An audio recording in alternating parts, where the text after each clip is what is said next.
देश की high profile सीटों में से एक अमेठी कभी गांधी परिवार का पर्याय रही और 25 साल बाद इस बार गांधी परिवार ने अपने वफादार किशोरी लाल शर्मा को यहां से कांग्रेस का प्रत्याशी बना दिया। अब उनका मुकाबला बीजेपी की तेज तर्रार नेता व केंद्रीय मंत्री स्मृति ईरानी से है।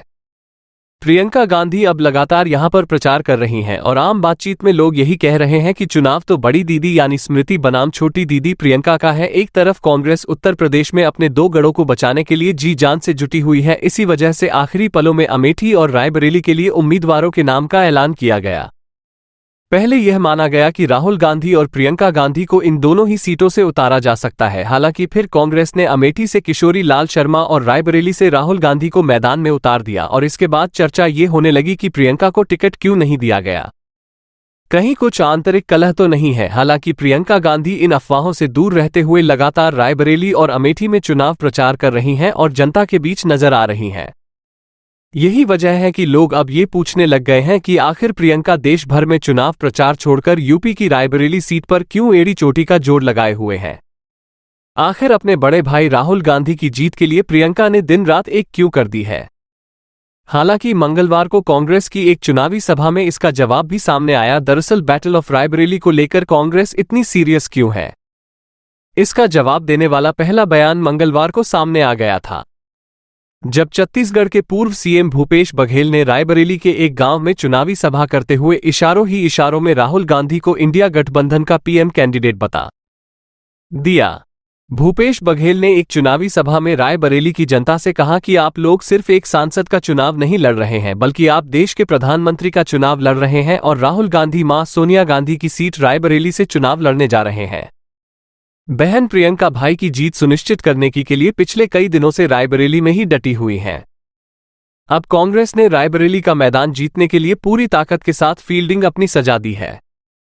रायबरेली रवाना होने से पहले राहुल गांधी का इंदिरा गांधी के स्मृति स्थल पर जाने की तस्वीरें भी सामने आई थी और राहुल गांधी जब रायबरेली के लिए नामांकन दाखिल करने पहुंचे थे तो उनके साथ मां सोनिया गांधी से लेकर बहन प्रियंका और जीजा रॉबर्ट वारा तक मौजूद थे।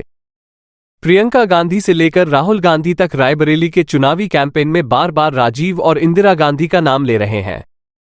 यहां राहुल गांधी के चुनाव प्रचार की कमान प्रियंका गांधी के कंधों पर अब है और रायबरेली के मंच से मोदी सरकार पर तीखे हमले भी प्रियंका बोल रही हैं। चिलचिलाती की गर्मी में प्रियंका नुक्कड़ सभाओं से लेकर डोर टू डोर कैंपेन कर रही हैं। मंगलवार आधी रात प्रियंका ने एक घायल कांग्रेस समर्थक से अस्पताल में जाकर मुलाकात की और प्रियंका ही नहीं बल्कि राहुल गांधी भी रायबरेली में जमीन से जुड़ने की कोशिश कर रहे हैं।